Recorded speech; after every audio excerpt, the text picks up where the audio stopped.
Everyone, thanks for joining. I was sitting there talking to myself in the lobby, or well, talking to Nate anyways, and I missed the fact that I had to click that one button to start. So apologies for the starting this 1 minute late. We're gonna let a couple more minutes go by here just to allow other people that are trying to get in um, join. And we've got something what I think is kind of special for you here today. We're gonna do no pre-recorded webinar. No scripts here, off script, and we're going to do a live demo on some of the stuff we've been doing in AppStudio. So we appreciate you guys joining us. So let's just give it. I'll give it like 1 more minute, and then we can jump into the presentation.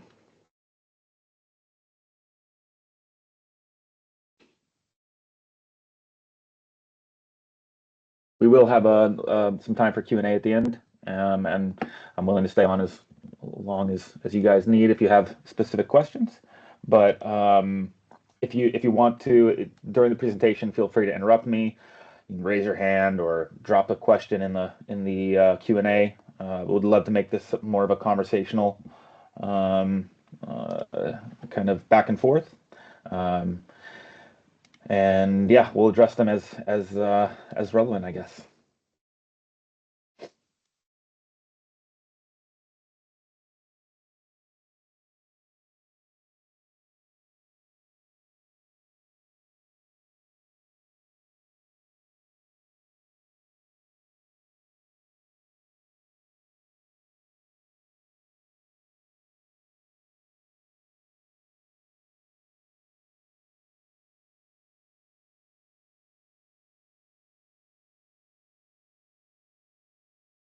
All right. Let's go ahead and get started. We got a little intro slide deck to go over here, and any of the late arrivers can pick up where we are at that point. So yeah, thank you for joining us here today for our presentation on some more advanced application studio topics. It's something that we've wanted to do for a while. We did one last year. It is recorded and out on our Work Out Loud page if you're familiar with that platform and want to go and check it out. But we didn't do a demo. It was just a PowerPoint deck with some screenshots, which I felt was fairly um, informative. But the dream is to do this using doing a live demo, and so that's what we've been able to do here today. And I think it'll be a fun one to go over with you guys. Trying to figure out how to. I got too many screens here, and my PowerPoint deck is not showing on the right one, but we'll kind of fly by the seat of my pants here. Let me try.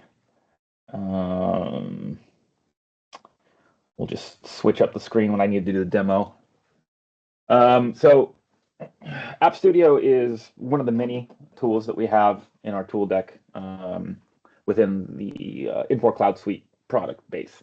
I feel like it's one of the most underutilized. Um, and oftentimes it's that way because people are a little intimidated by it. It's a little less Windows centric, I would call it. It's not people approach it like, oh, this will be like a Crystal Reports or a Cognos or something of that nature, and then when they get in there, they realize it's not. And while there is a little bit of a learning curve, once you get in there and start using it on a daily basis, I feel like it's a lot more user friendly, and there's a lot that you can do with it. So we just want to highlight some of those areas. There are some valid complaints about it and its obtuseness in certain areas. And so what we've done over our many years of working with the product is we've kind of built our own toolkits, shortcuts, and then that's kind of what we're going to share with you today. Some of these things are portable, and if you're interested in them, we absolutely can talk to you about getting them in your organization. Some of them are specific to certain clients that we encountered and their use cases. So feel free again, throw out questions, drop them in the Q&A, and we'll address them as we see them. So let's see, Nate, is just to confirm, we are seeing the PowerPoint deck, right? Okay, great. Perfect. All right. So today, the agenda for today is going to be basically an introduction. We're going to do tips and tricks. We'll do a live demo. That's going to be the majority of this is going to be a live demo. I've got maybe not even a dozen slides here to share. And then we'll finish off with best practices and a Q&A. For those of you that are new and have not attended one of our presentations before, my name is Matthew Nye. I'm the Chief Chief Solutions Architect here at Able Ventures. I've got well over 20 years of experience in specifically just Infor reporting and analytics, data modeling. My entire background, my entire career has been spent in the data storytelling is what I like to call it. So it's a realm that I'm very familiar with. And Nate has joins us from Belfast, and he's got 10 years experience in software development and specializing in legacy applications. He's one of our AppStudio wizards, we'll call it. And a lot of this stuff actually that we're going to show today, he built from scratch. So we got the right people here. If you've got any issues or questions or just quandaries that you wanna pose. Quick boilerplates about Able Ventures, who we are. I'm not going to read over every single one of these. I know we've got a lot of return attendees here, but essentially the way I summarize what we do at Able Ventures is if you've got data going into or coming out of your Infor cloud, that's kind of where we that's what we specialize in.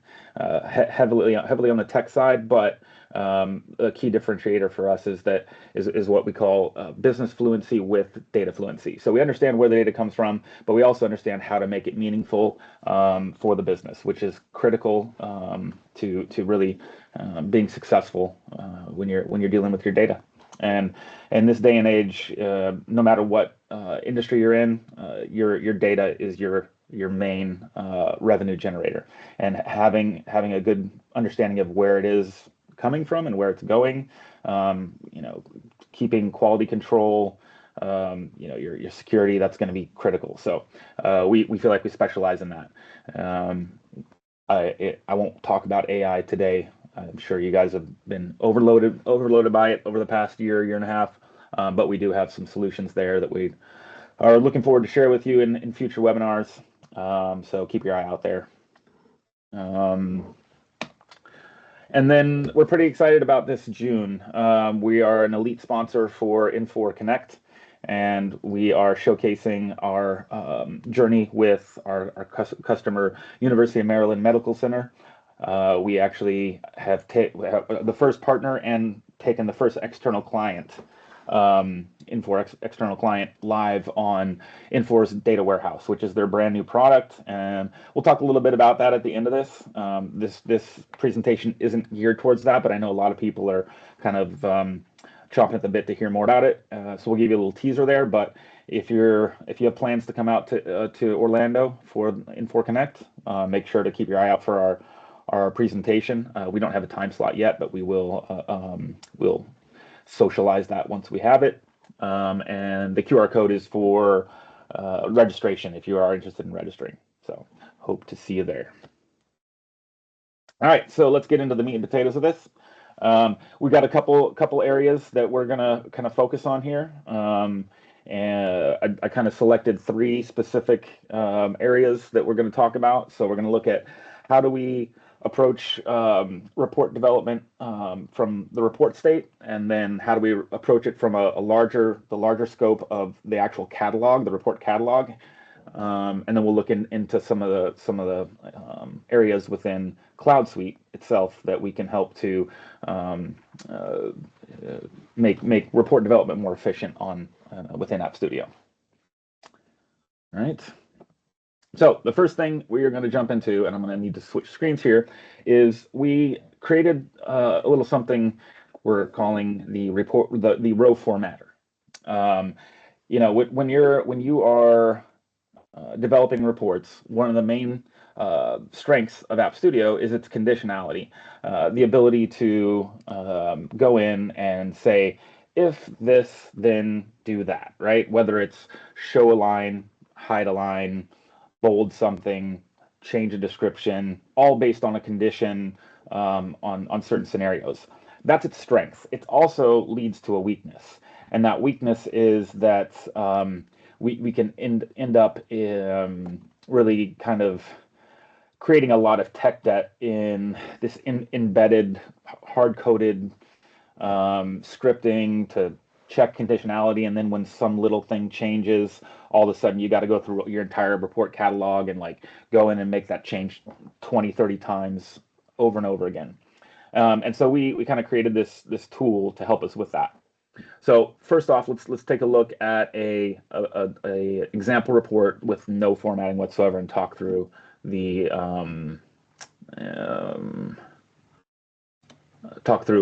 use case. So I got a couple options here turned on. I'm gonna turn those off. Pay no attention to the man behind the curtain.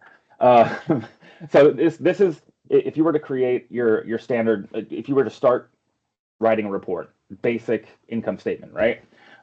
You're basically returning just straight plain text, and you've got your plain numbers coming back, right? And actually, this is formatted a little bit, so it actually looks a bit more rough when you first roll out. And then what you have to do is, as you're in Application Studio, you've got to come in here and you've got to say, okay, if it's at this level or if it's this specific account, make it bold, or give it a space after, or give a line right above the line. And you got to do that over and over again to get this into a place where it looks presentable. Every report is going to have a different format. I've even found in certain organizations where you have two versions of a similar report. So you could have like two income statements, and on one income statement, your excess, your net revenue is got a double underline or something of that nature, whereas another one it does not. Or there's variations in the formatting depending on the usage of the report. And so you can't really like make a blanket statement that says for all my level 3s or for all of my total net assets, make it bold. Like, you can't make those blanket statements across the board, so you find yourself doing these one-off formatting changes. So what we did was we created a little tool, and as I mentioned, we call it the row formatter. This button here, it basically tells you you're an admin, and we can turn this on and off for specific roles. So not everyone is going to see that, but any changes that are made here will be made for the entire organization. So it's kind of a blanket. Any change that's made on this report, anyone that sees this report will see that format. And so what it allows us to do here is, so say for net patient service revenue here, I can come over here and hit my little icon, and it gives me this row format pop-up. And I have options to make all these various formatting changes. So let's say for this one, we're going to do a border, and we're going to do it for both the measures and the descriptions.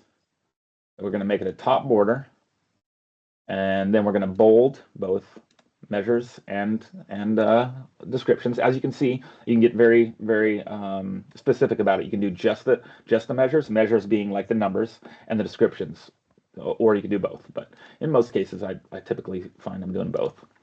And then we'll add a space after that line. We also have the option to do a sign flip.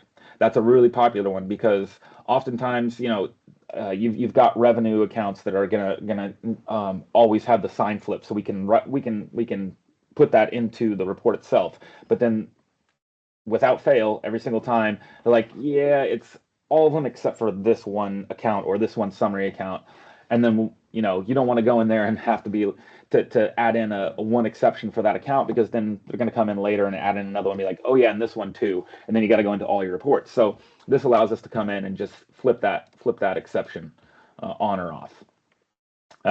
We can prepend total to the description. That's nice because again, in certain circumstances, you may want to have that line say total of whatever the summary account is, but you don't want to make that change in your chart of accounts because that's not how you want it to show up everywhere else.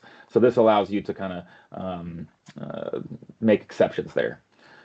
So let's go ahead. We'll apply that change. You can see what that does. All right. So now we've got a nice little bold across the board, underline. If I take away this whole business here, then you see a little bit better how that represents. And so you can go through here and make those changes really quickly. It's far more expedient than going in and doing this using code and doing conditional formatting. And it puts the power back in the hands of the business user, which is the nice part. You no longer have to put in change control requests. You don't have to have a backlog of these minor changes that have to be made in test and then promoted through. And again, you do have the ability to control who changes those. So you absolutely could, if required, you could push this through change control, but it's far less disruptive of a process. There's no coding to debug. It's all just built in. So the in product of this looks a little something like this. And this took me all of maybe 5 minutes at most to set up. So I've gone through here and I've made changes to each one of the lines that needed it. I utilized the indentation. If you notice, there's an option to do indents, and the reason we do that is because if you are using slices and you want to, actually, if you use hyperblocks as well, and you want to customize your descriptions, you cannot use the defaulted expand collapse. And so we have a little hack that allows us to add in the expand collapse, but it removes the indentation. It removes your ability to have that indenting. So we added in a manual indentation for those specific purposes. If you're not going to mess with the descriptions on your hyperblock or your slice, then you don't have to worry about that, and you can maintain your normal indentation, the normal indentation formatting that the hyperblock does. But that was a specific use case, as I mentioned, for a specific customer.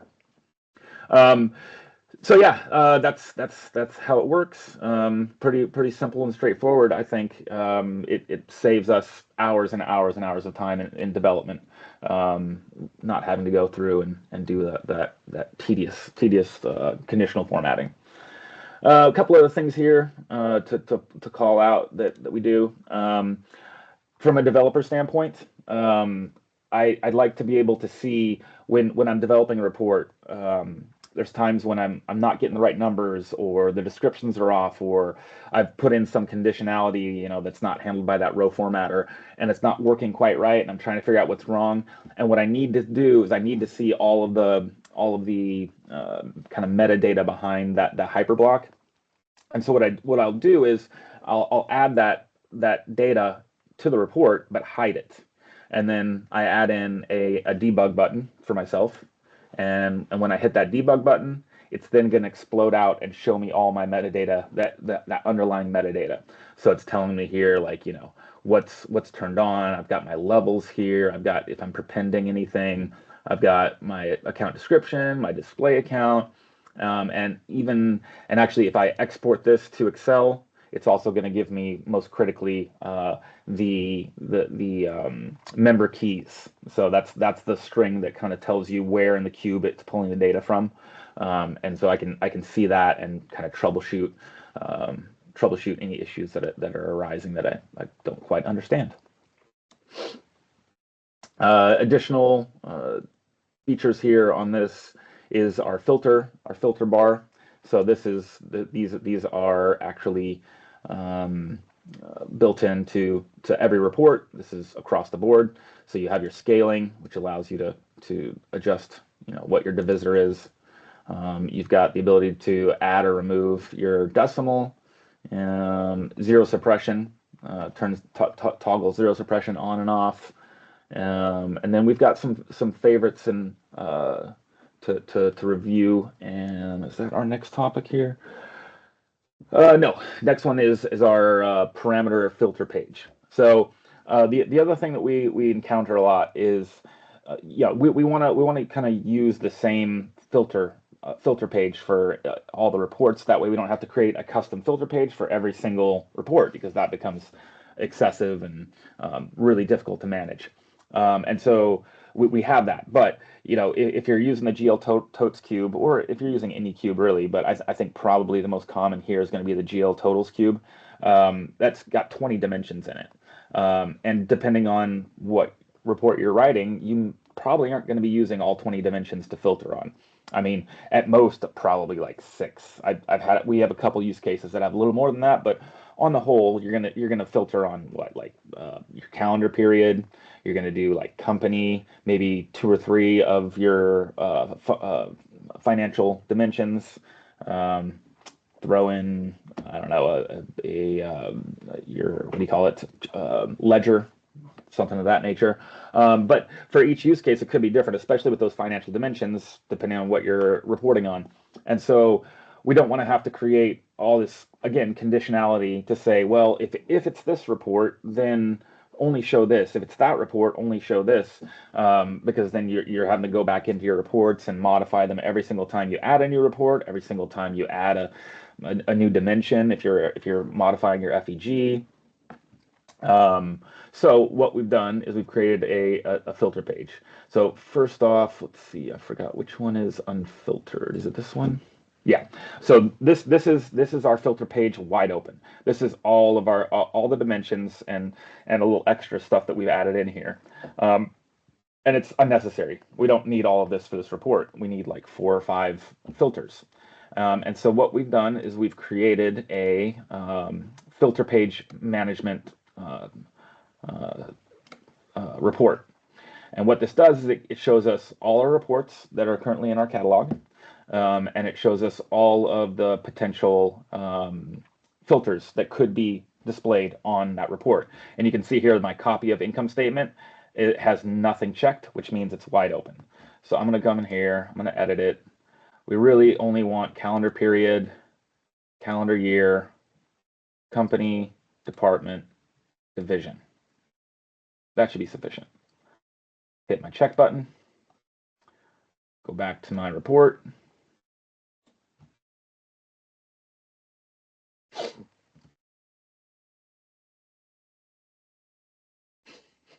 I had a little bit of laggy issue here earlier this morning.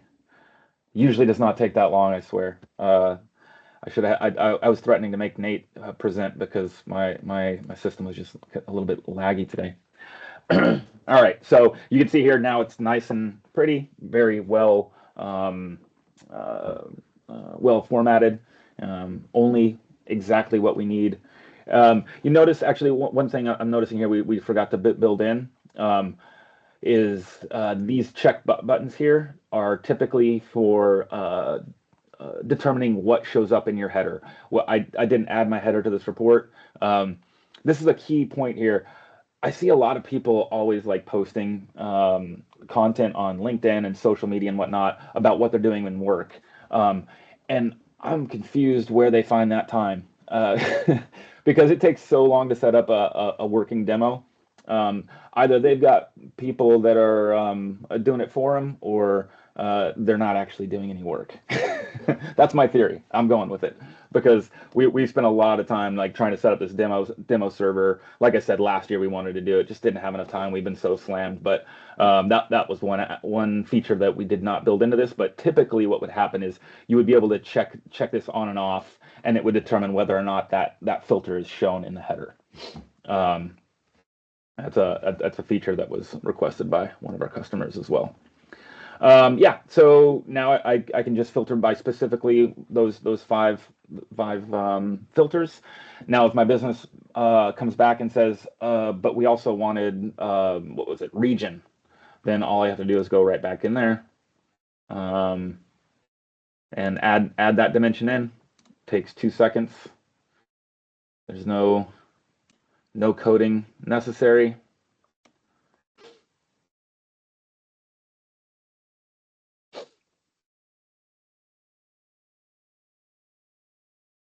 And we're right back up and running. All right, I see a Q&A here. Let me jump in here really quick and see what we got. Okay, does the report formatting change right back to the AppStudio report? No, it does not. So what we're doing is we're utilizing the staging database. When we first wrote this, we were actually writing this all to variables inside of Application Studio, so it was, but that gets a little hairy because if you go in and clear variable values, you could lose all of that formatting. And so we decided that we would actually utilize the staging database. For those of you that are not familiar, staging database is a Microsoft SQL Server database available within EPM, and you can create tables. It's all available under the EPM data modeling. So if we want to get, I can never tell how technical we want to get based on the audience. So please feel free if you want more meat and potatoes, post a question in the Q&A. Yeah. So here in DEPM, which they refuse to lose that D/ here on the admin page. I don't know why. If we go to relational modeling, you can see here we've got here are our filters tables, and then for our report line formatting right here, and we just insert a row in here every time you add some new formatting to a report, and then we go and retrieve it. It's really quick, really fast. I mean, yeah, it's not a lot of data. And it allows you to it keeps those settings, and there's no fear of losing that if you go in and clear out all your report variable values. So thank you, Rebecca. Great question. Did I skip on anything, Nate? There's just a few follow-ups on Rebecca's comment as well. Oh yeah, thank you. Adam, just quickly, everybody would see the change that Matt makes. So when I open this income statement, I see it exactly as Matt said it. So the admin would come in once, make the change, and then it applies for everybody. So everybody doesn't need to come and do this themselves. Yep, right, exactly. And that was kind of the idea, is that this is a global change. This is not a per user. So once these changes are made, it's going to show up for the entire organization. That's why, and if I came in as a non-admin user, I would not see this button. This button is hidden. You only see that button if you're in this instance, if you're a member of the BI-administrators group. You could also make that you could absolutely make that a functional role.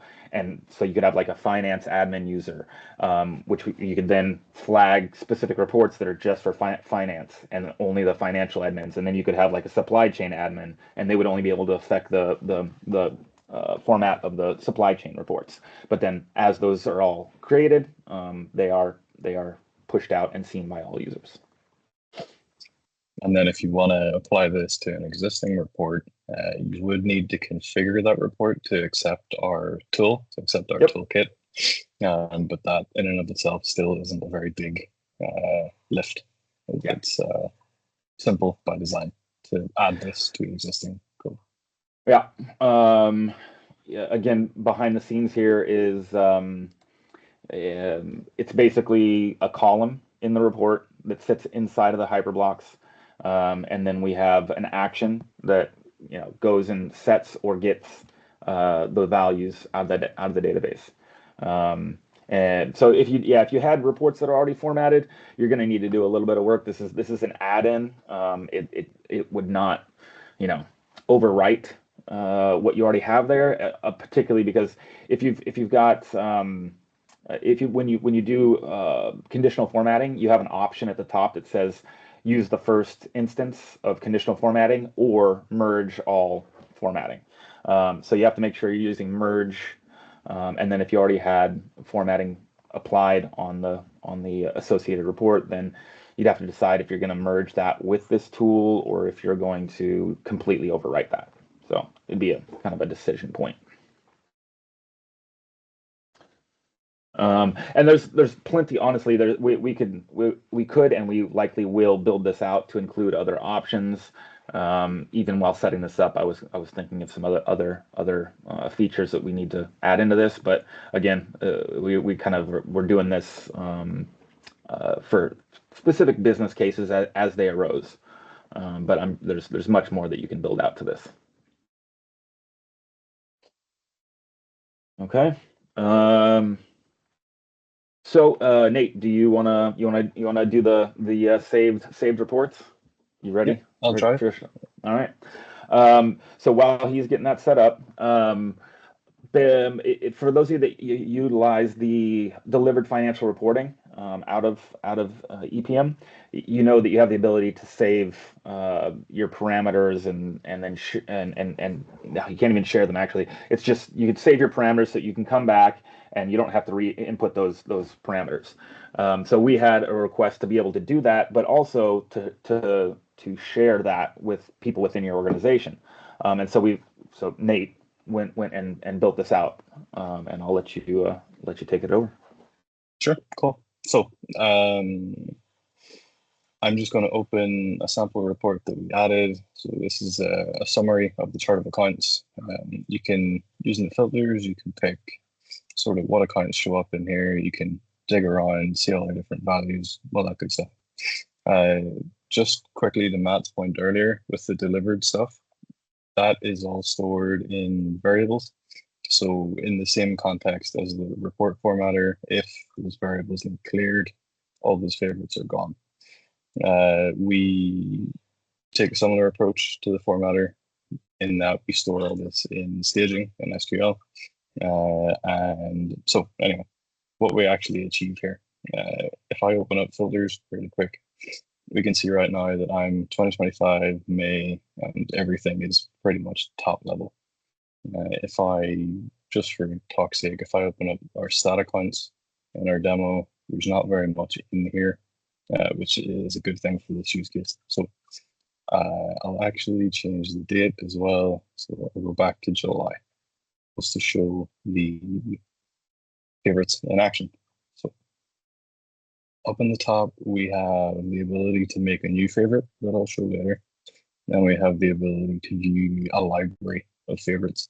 This is kind of similar to that listing of reports that we have on the homepage, but these are all specific to me. So each person that opens this would see all their own instances of favorites. So straight away, some key features in here. We have filters to search that are pretty fast. So if I had, like some of our clients do, 50, 100 different saved favorites, if I search that, I can dig down our list, I can find what I'm looking for, I can sort it, all that good stuff.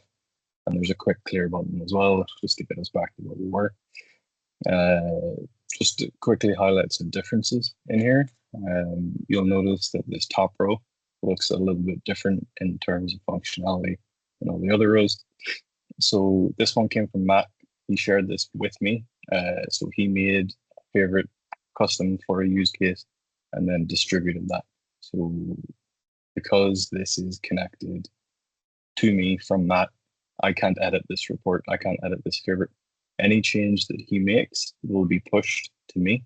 So if he was to come into this copy of the income statement and change one of the filters, change the date range, change what accounts are shown in there, once he saves that in seconds, that would reflect for me every time I open this favorite. And then likewise, I can't actually change any of the values in his report. I can delete his copy of the report, but that only deletes for me. So that would essentially just remove the share.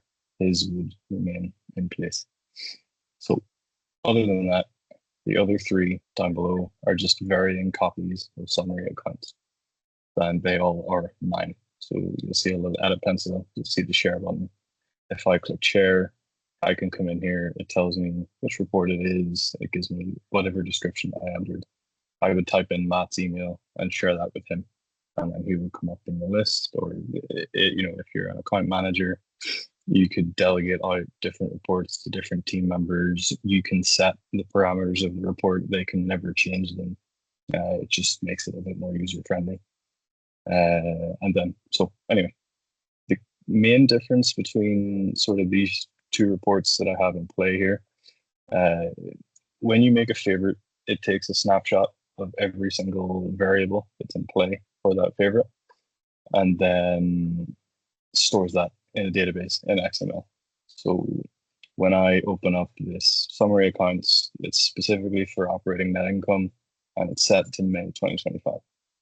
If you remember from earlier, I set my dates to July, and I changed to stat accounts. So now clicking that favorite brought me back to summary accounts, but now I'm filtered for May for that correct account. So in my month-end package, when I want to review my stat accounts, I could click that shortcut and just go straight pre-filtered to what I need. I don't need to come in here and pick with 10 different dimensions to get to where I need to be to then export my report to Excel or whatever it is, whatever my workflow may be. The other option that we have is, I call it dynamic dates or dynamic variables. So we can exclude certain variables from being saved. So how some users tend to use that is in the month-end package, they could have 10 versions of the same report with different accounts to look at stat accounts, to look at expenses.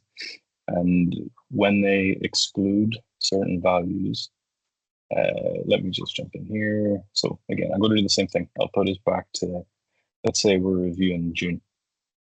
I set this on one report. I've got my June preloaded now. If I come back to my filters and I open up the dynamic date, it will load all my parameters, all my other parameters, the right account, the right project, the right department, but my dates will stay in play. So they didn't reset to May this time. That means if I go through my list of 10 reports that I do at the end of the month, I don't need to change anything. I just come back to my favorites, I go to the next report, all the variables are in play, ready to go. And then making a favorite is equally as straightforward. So if I was to come in here and just, for example, let's do 2024,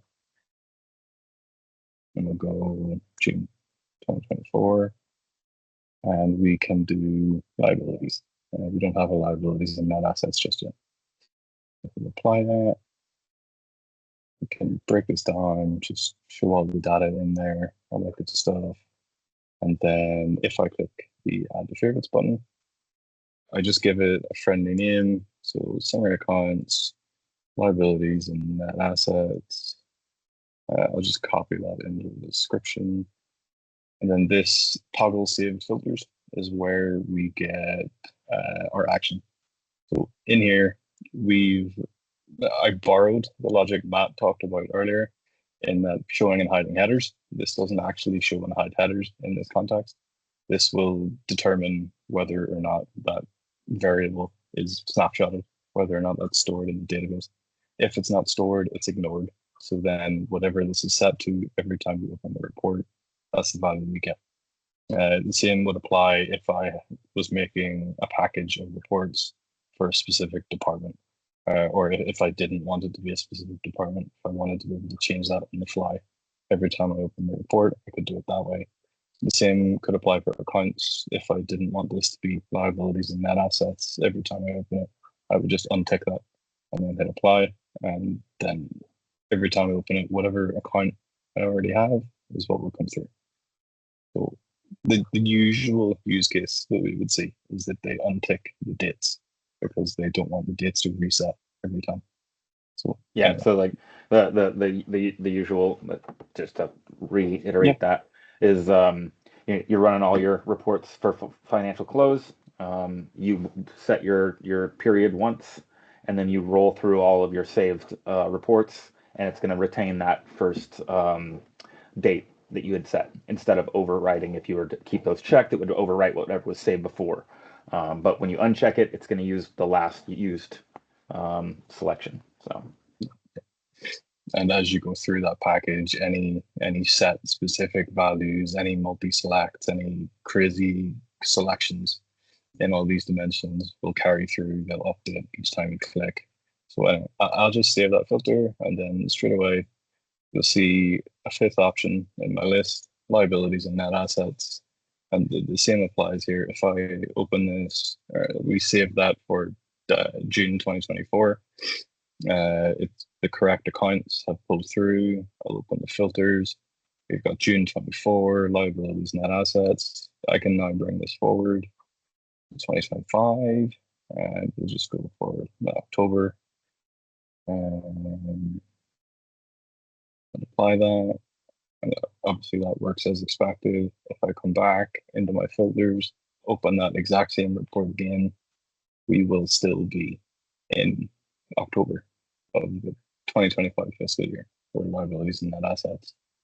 And again, just to really drive it home, if we opened up the fully snapshotted absolutely every single variable of liabilities and net assets, it would bring us back to May 2025. Next one. Yeah, that's about everything for Saved Search, for favorites, as we call it. Matt? Yeah, I don't know what just happened, but my Teams crashed on me, so I dropped off there for a couple seconds.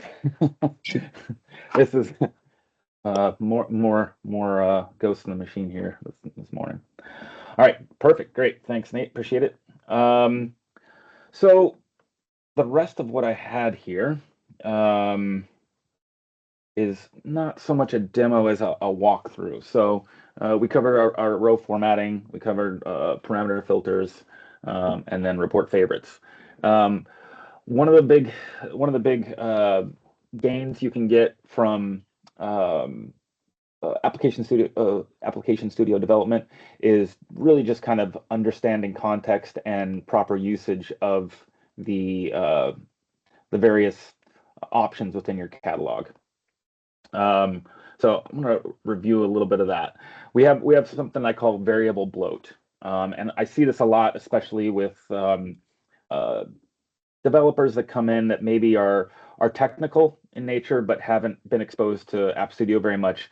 They tend to overuse global variables where it's not really needed, and that not only can that slow down the system, but it just can be really annoying, because I'll come into an organization that's had some other developers in there, and we'll have hundreds of global variables for really mundane things, for static values. And so one thing I wanted to talk about was how do we differentiate between global variables, report variables, and custom settings. So let me share my other screen here. There we go. All right, so in the accessories pane on your application explorer, you've got those options, right? You've got your global variables, you got your custom settings, you got your report variables. So how do we differentiate between the three? Global variables obviously is for sharing. The most basic is global variables is for sharing across reports. Report variables are for values that are intrinsically embedded within one specific report. Where I see the least amount of usage is using custom settings. Custom settings is applied across the board to everyone in the organization.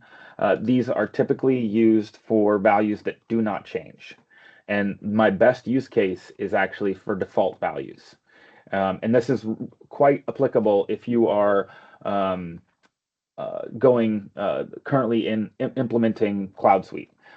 Because what happens is you've got a lot of development going on in your development tenant, in your dev tenant, and a lot of values are changing. And you can see in all of these, what do you call it, member values, that you see that number there, number 2 here. That's a auto incrementing number that is created by CloudSuite based on the hierarchies that are created within your FEG, and they do not carry over from tenant to tenant. They are specific to each tenant. So when you migrate your FEG from dev to prod, those numbers are going to change. And in turn, if you have hard-coded any of those values into your reports, all of your reports will blow up. And we've seen this happen multiple times. And so what we started doing was we set our default values here.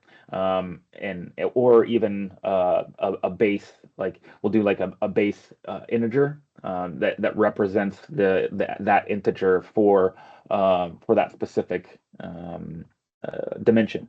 And then when we move the reports over to prod, we just go in and change that value, and our reports are back to working. And so that's a critical one. You can see here I've got min and max year. I use that to limit the calendar parameter, because the default build out for the calendar in FSM goes to like 2050 and goes all the way back to like the 1990s, and no one has data for that. So it's kind of silly to have that in your date picker. So I use that to limit the values. You can also do that dynamically though in your list. So you have some options there. And then of course, with global variables, you just need to make sure that you're setting your default values with global variables, because oftentimes they are gonna when you migrate your reports from one tenant to the other, all the values are going to be blank, and then your users are going to come in and they're going to start getting hash ref errors because there's no values in them. And so making sure that ensuring that you have a default value set for these is going to be critical, and that's set right here in your properties. The other thing that we utilize within the report catalog is global functions. So you have the ability to create your own functions. For the most part, AppStudio follows kind of the Excel convention for functions, but not to a T. And so we find a lot of times there's a need for creating our own custom functions. We do that to cut down on our development time. And one of the main areas of usage is building out date permutation. So an example of that is going to be like retrieving the beginning balance for a period. If they select, period 6, but you also want to show the beginning balance of the year, you've got to traverse your date hierarchy. So we created a global function that I called calendar genealogy. And essentially what that does, without diving into the muck of the coding, I created a little display page here just to show off what we do with that. So if I go and I choose, these are all of our custom functions, various things that we do. We have a custom function that returns month as a number.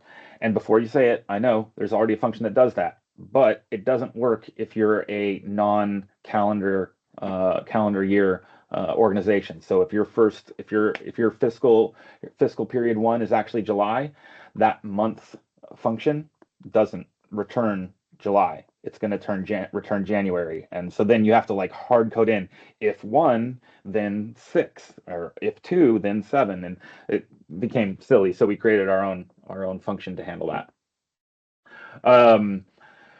Some other random ones here, but as I mentioned, the one that I find the most useful is what I call the genealogy function. So you have the ability to automatically go and find a parent of a member within the cube. You have the ability to find a child, but you don't have grandparent or grandchild, which oftentimes is quite applicable, especially when we're dealing with periods. Because if I want to find out the year of what year my selected period is in, I can't look at parent, because the parent of the period is a quarter. But there's no function for grandparents, so now I have to do this nested member get that gets really, really long. And so we created a function that allows you to say, give me the grandparent. You can even go 2 times, 2x, 3x, or you can also do the opposite and get the grandchild, which I believe in this case should return the, oh yeah, no, I was thinking it was going to give me the posting date, but I have to go from the quarter. I can get the posting date. So that's one of the functions. Another one I like to use is the prior calendar period, which again, it's easy to do if you're dealing with a very specific use case, which is periods. But once we get into quarters or years, the prior they call it member get function kind of falls on its face, and you kind of have to do tons of nested functions. So we created a prior calendar element function to return that. And again, you can use more values in this, but I just did this for display purposes. And so if I'm in the quarter and I say -4, it's going to go back 4 quarters. Whereas if I go to the year, it's going to go back 4 years. And then if I go to the period, it goes back 4 periods. So yeah, it's the global function feature is something that I think is underutilized, and it's really great for many purposes. We use it quite a bit, so I encourage you to explore that. You basically just, if you saw there while I was talking, I right-clicked on the financial supply management analytics. The first time you do it, it's going to take a while. It's slow. It takes a while for this context menu to pop up. So you're going to have to right click and sit there for 30 to 60 seconds, wait for it to pop up, and then you can get in. And once you're there, you create your own custom function. You can define your inputs. It's a comma delimited list here. And then you can use those, and those are the arguments that will be passed to the function. And then you can reference those arguments within your script here down below. All right, we ran a little long here. I had actually quite a bit more to discuss, but I guess we'll just have to keep you on the seat of your pants and excuse me, keep you intrigued, and you'll have to come back for another one here. One thing I did want to go over really quickly was in the Infor data warehouse. As I mentioned, we've had the opportunity to be involved in the early adopters program with Infor and our client, University of Maryland Medical Center. I do think that it's going to change the landscape of how we're reporting out of Infor CloudSuite. So it's something you're probably going to want to keep your eye on. The GA for data warehouse is not until October of 27. But they are starting a new round of early adopters in January of next year, and they'll be accepting applications here shortly. If you're interested in that and you'd like a kind of overview of what's involved there, let us know. Reach out. We'd love to talk to you about it. But essentially, this is the way that we access data from CloudSuite now. There are a few other ways to get it in there. We don't actually have to go through Application Engine. That's one way to do it if you're doing like intense data modeling. But the idea behind the Infor Data Warehouse is it is built on a SQL Server, Azure SQL Server. It's integrated into the data fabric interface, so it's a commonly understood platform. And it allows you to do transformations using Common SQL, which is much more easily understood than the data modeling tools that they currently have within EPM or CloudSuite. So there's kind of a data flow of how things will look using Infor Data Warehouse. We have the option to do data streaming directly to the Infor Data Warehouse, but the real benefit here is that you can connect to Infor Data Warehouse from AppStudio, from EPM modeling, from Burst, GL Report Designer. Like across the board, you have the ability to now have a common data source for your reporting needs. So you're not having to say, well, we'd like to use AppStudio, but there's only a GL totals cube. Or we'd like to use AppStudio, but we have to use the Compass queries, which are really slow. So now we're actually using Application Studio and Burst with University of Maryland Medical Center based off of their data models that we've built within Data Warehouse. So this is the way. This is the future. And if you want to see more, come on out to Connect in Orlando, and then I'm sure we'll schedule some time for those of you that can't make it out there to do another one of these on data warehouse, probably in the fall. So keep your eye out for that. See, we got a quick Q&A here. I know we're past time, so I understand if you guys need to drop, but let's see. Given the Infor University training material is outdated and lacks depth, do you have any recommendations on Application Studio training? Yes, that's a softball question. Thank you. We absolutely offer training with Application Studio. We have several agendas, but the big selling point is we don't do a classroom style. We don't do a manual style training. We do a real scenarios. We collect your business requirements, and we come in and in a training setting, we build your reports for you, so that at the end of it, not only are you guys enabled on developing an AppStudio, but you also will have some real takeaways in terms of reports to use in a production setting. So reach out to us if you are interested in any kind of training. Obviously, we do standalone development as well. And we'd love to talk to you about it and figure out what your priorities, what your goals are, and help you get to that point. So thank you, Montez. Appreciate it. Yeah. And in terms of getting knowledge, I do highly recommend you guys going out to Infor developers community. I post there all the time. I think a developers community is critical to growing a product.